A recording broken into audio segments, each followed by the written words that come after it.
Lot of niggas fake, so I'm moving in silence.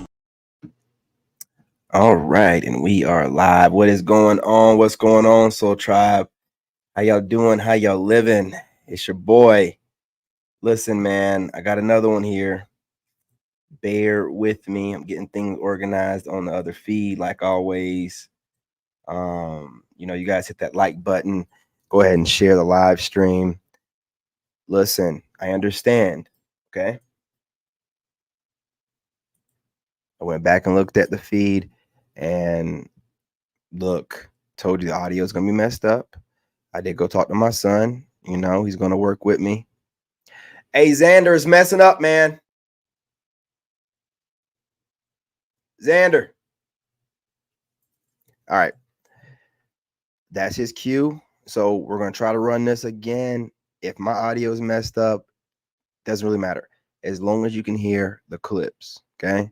We're doing the best we can with what we have. All right.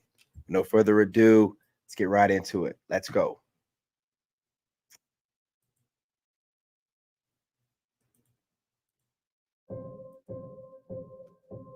Women are attracted, generally speaking, the research shows, to men based on three reasons. The third is kindness. They don't want someone who's going to be a good person. They're impressed by men who are good to their parents and kind and go out of their way to help people when there's no reciprocal expectation. The second is intelligence, because the smarter you are, the more likely you are to make good decisions and protect your family's offspring. And by the way, the fastest way to communicate intelligence is humor. I've always said if you can make a woman laugh, you can kiss her. Wow. And then the most important thing, though, to women, and people don't like to admit this, is the man's ability to signal future resources. It's not even he has to be rich now, but he has to have his act together such that he looks like he will be a decent provider. And the number of people, the number of men we're producing that qualify in this category is shrinking. Lots of. You ain't lying, man. And again, the potential thing is what a lot of guys are noticing right now. Because a lot of guys, have their money together. A lot of these alpha dudes, right? But they're noticing that women are looking at potential. And see, this is where a lot of the Sigma type of man, is coming into play. Because, normally a Sigma is going through some stuff and some trials, tribulations, and has to start over in some type of way and get it out the mud. But women can see the drive, the intensity, the focus, and the vision and the dream of that man, and they'll get behind them. You know what I'm saying? Like, they'll support that type of guy, because if you're a dreamer and you can articulate yourself right, and you believe in yourself and believe in what you have going on 100%, and you're not going to take nothing from nobody, you're not going to let nobody put you down or whatever you have going on, you're not going to let nobody put that down. It drives women. Women love that. That's a confidence level that, money can't buy. So it's very important. You're going to take it. You're going to take that dick. You're going to take that dick. I'm going to pop off a piece of my... You're going to take it. Hey, I know the women be having to talk themselves into this when I be sending those text messages, because see, if you guys don't know, women like the story, man. If you start talking to them in text about what you're gonna do and it's detailed, if you've done anything with women before, you should know how to articulate it. But if you can make it very detailed, like a story, man, and you talk about all this stuff, man, it'll get them worked up. It'll get them in the bedroom a lot faster than you think, because they want to sit there and think about stuff, imagine things. They're thinking about what you're gonna do to her that her man that she ain't told you about won't do, right? A clip that's going viral. She said, why do men stay when they're unhappy, right? Because women in relationship for happiness, men not. Men in relationship could diss minds. She ain't understand what I was saying. I ain't lying. You know what I'm saying? Two different things. You look good. Oh, I'm so happy you came. Girl, me too. She is so pretty. How's it been? How's it been? No epidural. Pushed her out. Damn near burned my pussy off. Man, her head came out. I almost closed my fucking leg. Breastfeeding, great. Nipples burn. Ouchie. When they latch and then unlatch and then relatch. Fuck is you doing? Haven't took a shit since I was pregnant. Bitch. Hemorrhoids. I want to take a shot, but I'd have to pump and dump. Wake up. Unfortunately, I ain't got pumps to be dumping. How am I still having contractions and I'm looking at the baby? You better sleep when that baby sleep. How? Bitch, I got shit to do. And when she up, I can't do shit. I sit down too long. She must be from Maryland or something. That's something they say. Maryland. I don't know. I don't know where she's from. But yeah, man. This sounds horrible. Oh, yeah, man. You wouldn't be falling apart when you be having them babies, man. Whew, shit. My nigga know how to fucking slay dick, and that's why I'm crazy as fuck. Because that nigga. No accountability. No accountability. What women want. Hey, is this your dad? No, obviously not. Okay, then why are you talking to my dad and mom? Why? Because I'm allowed to. Like, but is this your dad? Yeah? No? Yeah? No, it's my dad. Hey, is this your dad? No, obviously. Oh, man. Adorable. Pre-game. Dig, let me put you on game. Solve the riddle of why you misunderstood all the time. The reason why you misunderstood a lot is because you can see a world that everybody else can't see. Everybody else see grass. You see the seed in the water under the ground. So when people come to you, they come to you with surface level stuff, but you see the root of the problem. Eventually trying to do that all the time will have people thinking that you better than them, or you trying to stun on them, whatever the case may be. Well, that was never your intentions. This is why you misunderstood all the time, because you're gifted. You understand what I'm saying?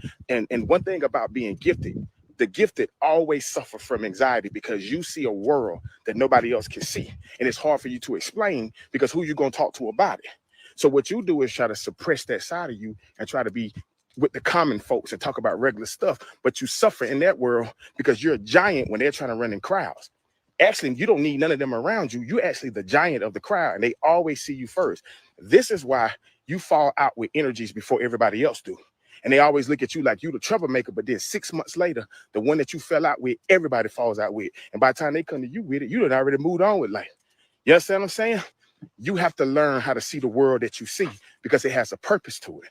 Your pain has a purpose. That's the reason why you can see the way you can see, because all the pain that you started out with. You understand what I'm saying? But when you tap into you tap into that. Dig? Yeah, man, I ain't gonna lie to you. When I first got on YouTube, I actually was trying to work with people, and I was like, it's a fitness type of thing, and fitness channels. And I was like, networking with them, going and watching their videos, leaving comments, woo. But I'm an engineer, and I told these people that. And one of these dudes, man, it was the dude called like the weightlifting geek. And this dude was like copying everything. I'm always been on this, and people have always copied me. He was copying everything I was doing. He was copying everything I was doing, and it was irking me. You know what I'm saying? And I start looking at my studio, YouTube studio, and these people, my average view duration went from like 4 minutes or 3 minutes. My videos were no longer than 10, which is pretty good, to an average of 19 or 26 seconds when these people started. I started adding myself to that group. So they were coming over and watching like 10, 20 seconds of my video, and then hitting the like button, and then moving on, which will bomb your video. It makes YouTube think that your videos aren't no good. So these people were doing it intentionally or unintentionally, but they were messing my stuff up. And I seen this, and I started telling them, hey, y'all, just stop watching my videos. Like, just stop. You're not watching them all the way through. Stop watching my videos. But I said all that to say this, man.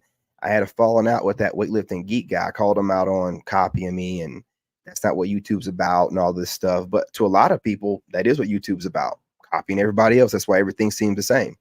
But I'm not about that. So, I was on my live stream one day. He came in on my live stream and was like, hey, what's going on, bro? It's a problem. Yeah, it's a problem. I'm done with you. Don't come around here acting like you don't know what you're doing. Anyway, long story short, after I excommunicated from that group, these people are popping back up in my feed. I guess they're checking up on me. And this dude, he used to be calling himself the weightlifting geek. There was another dude in our group called the Jay Jordan, right? This dude I'm pretty cool with. You know, we're still pretty cool. I like his videos and stuff on TikTok. But that weightlifting geek guy changed his name from the weightlifting geek to the J Mentor. So he's copying that dude called the Jay Jordan, and he changed his name to the J Mentor. And he's again, all I'm saying is everybody noticed that he was copying everybody after the fact. But I had to be the first one to notice it. They try to make me seem like, oh, he's just looking too much into things and reading too much. Nah, man, I can tell when somebody's got a wicked spirit on them. Because there's nothing worse than having an ambitious person that don't have any creativity to them.